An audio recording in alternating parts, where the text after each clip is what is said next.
This exercise, ordered by the new president of Heritage, was not to create a new set of measures. It was to survey and canvass the best ideas that have been proposed so far, mainly in legislation by senators and House members. So there's also a couple of congressional commissions that have been producing recommendations for almost 20 years in both cases. One's called the China Economic Security Review Commission. Every year it produces about a 500-page report. Usually it averages from 70 to 80 recommendations. None ever gets implemented. The current one, for example, is why don't we monitor American high-tech investment going into China?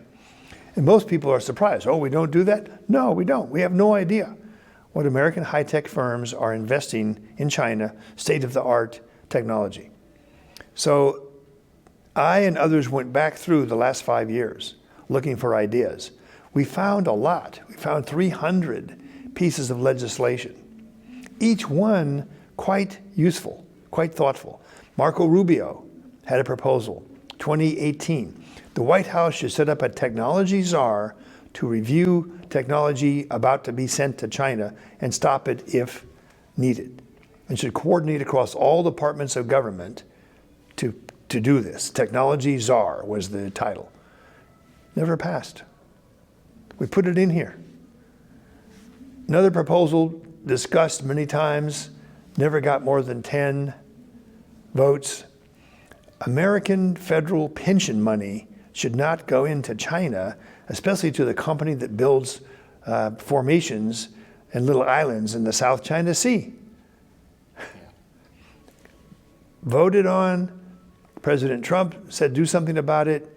The people in charge refused. They got fired. It's a long story. 3 years later, in technically speaking, federal pension money can still go to companies in China. To the CCCC, which so is we the put, company, yes, the Chinese construction company. Yeah. So that's in here.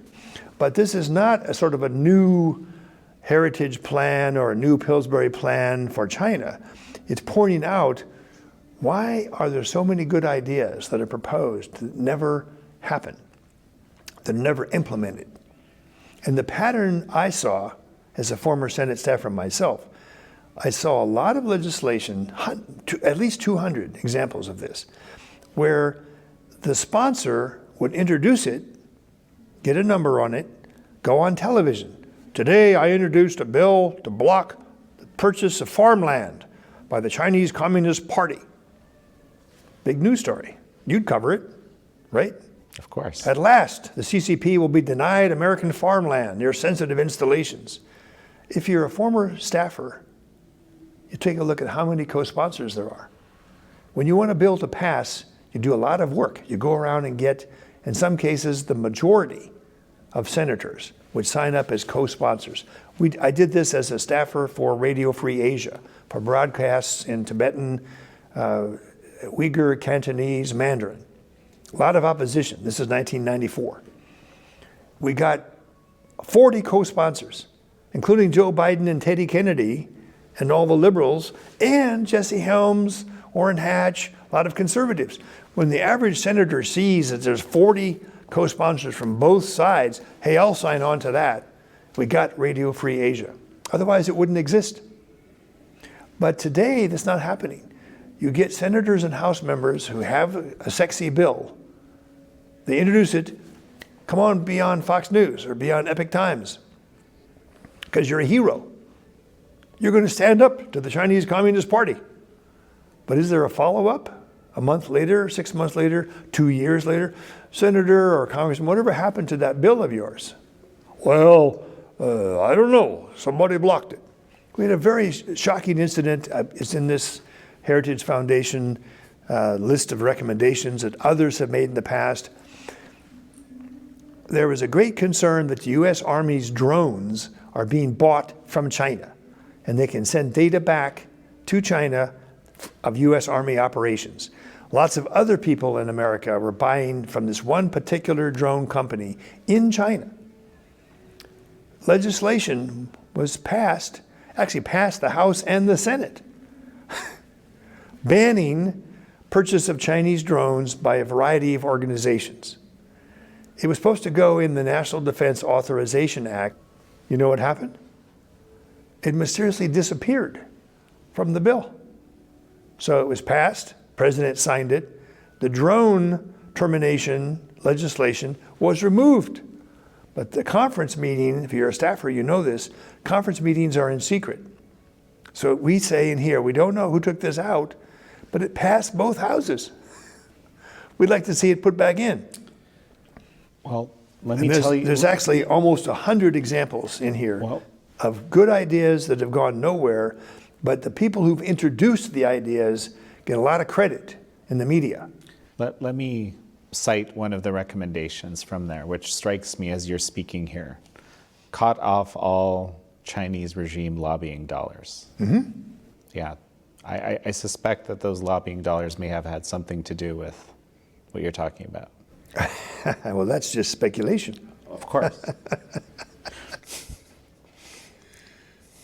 What surprised me about our report, I thought we would find 10 or 15 examples of this.